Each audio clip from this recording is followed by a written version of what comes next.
Antes da traição, havia a história.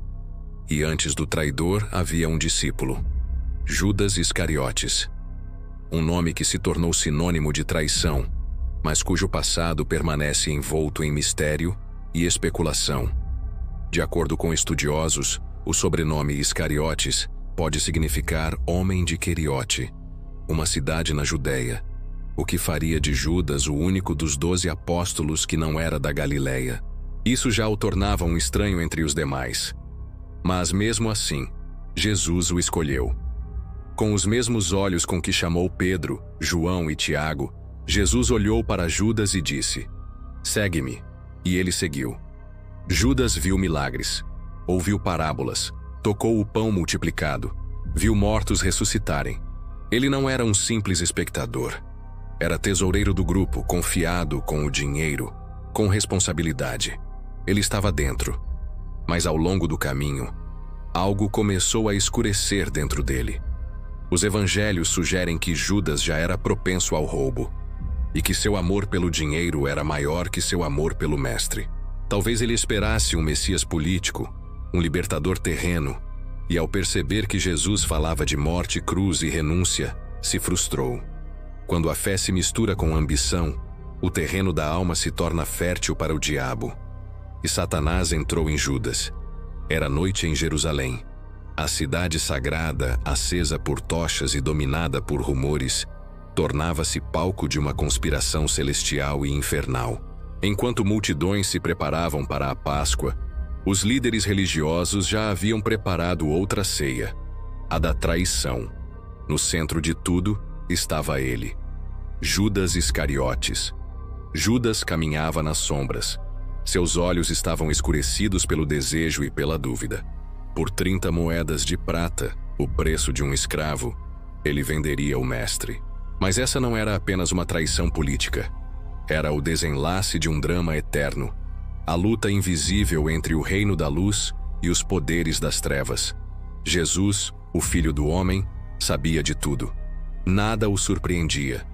Com olhos cheios de uma dor serena, ele subiu ao cenáculo com seus discípulos. Ali à mesa partiu o pão. A última ceia, a ceia da nova aliança. Um de vós me trairá. Essas palavras cortaram o ar como uma espada. Um a um, os discípulos perguntavam: "Sou eu, Senhor?"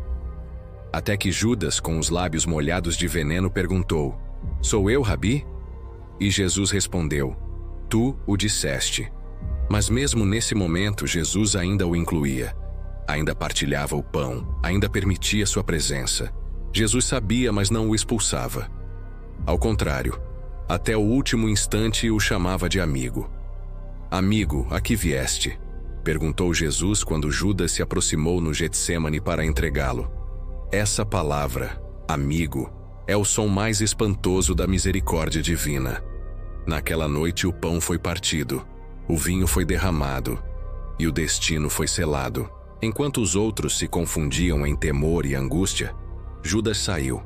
Era noite, e o Evangelho faz questão de registrar. E era noite, não apenas fisicamente, mas espiritualmente. A noite havia entrado na alma de Judas, e ele foi ter com os sacerdotes. Enquanto isso, Jesus falava palavras eternas aos seus. Revelava o Espírito que viria, o consolo do Pai, e deixava um novo mandamento: amai-vos uns aos outros como eu vos amei. Mas na escuridão lá fora, o ódio crescia. Judas retornou ao jardim de Getsêmani. Agora não mais como discípulo, mas como traidor. Aproxime-se da cena. Tochas iluminam o rosto suado de soldados. Judas avança. E o beijo. Um beijo que atravessou os séculos como símbolo da mais sombria das traições. Com um beijo entregas o Filho do Homem? Perguntou Jesus. Mas já era tarde. O destino havia sido cumprido. Jesus se entrega, sem resistir, porque sabia que aquela prisão era o caminho para a cruz. Mas e Judas?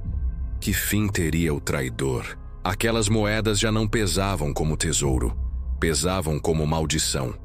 Ele tenta devolvê-las. Os sacerdotes riem. O que nos importa? Isso é contigo.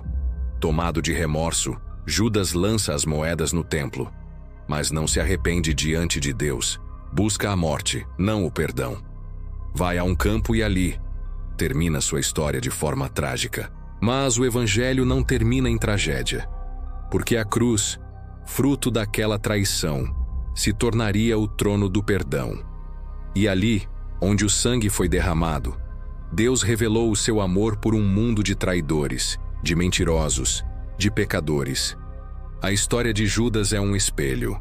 Todos nós, em algum momento, já o traímos, com nossos silêncios, com nossos pecados ocultos, com nossas moedas de conveniência. Mas enquanto Judas correu para a morte, Pedro, que também negou, correu para a graça.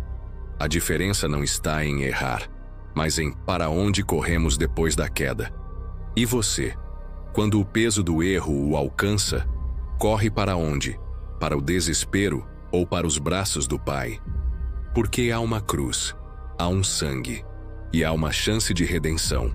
Que esta história não seja apenas um eco sombrio do passado, que seja um alerta, que seja um convite, que seja uma voz chamando da eternidade. Não troque o cordeiro pelas moedas da perdição. Se esta mensagem te tocou, deixe o like, inscreva-se no canal e ative o sininho para receber mais revelações ocultas da palavra. Aqui, em A Bíblia Oculta, as Escrituras falam, mesmo nas sombras. Até o próximo episódio.